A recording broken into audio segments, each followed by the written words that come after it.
I think I've definitely, just having read the Q3 report, right, and trends report, and just seeing the analysis that was developed, I think I've seen, I saw a lot of cool trends come out of that. I think specifically I noticed that there were some prevalent attacks with credential phishing, Mhm. specifically targeting government contractors, right? Yeah. And I think, that's something that, I think as of today, right, with initiatives. You may have heard, Joe, of a program called CMMC, and some other people have here. That's kind of like the federal government's defense industrial base security program, where they're trying to secure contractors, and I think there's very much importance being placed on, hey, we need to secure our contractors, right? We need to secure the people that are doing work within the government as well. And I'm happy to see that.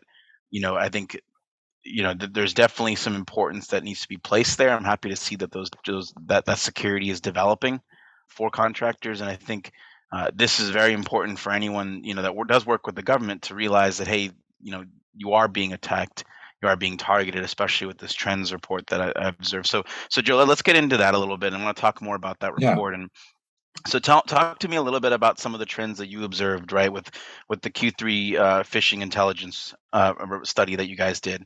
I know you and your team definitely worked a lot on that study, had a lot of key points that came out of it. So to talk to me a little bit about some of the main things that you observed, and some of the ways that this credential phishing has been happening.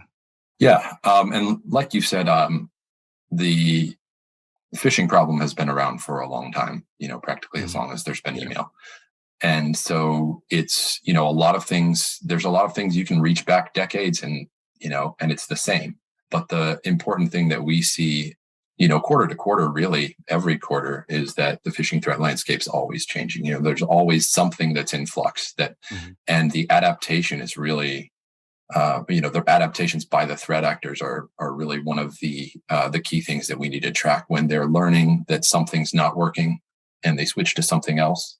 That's Mhm. what we need to be honing in on, and figuring out for ourselves. Sometimes there are things that the threat actors are doing a lot of in the wild, and we're seeing a lot of it in the wild, but there's a difference maybe between what's out there in the wild and what's actually hitting inboxes and what's actually really effective. So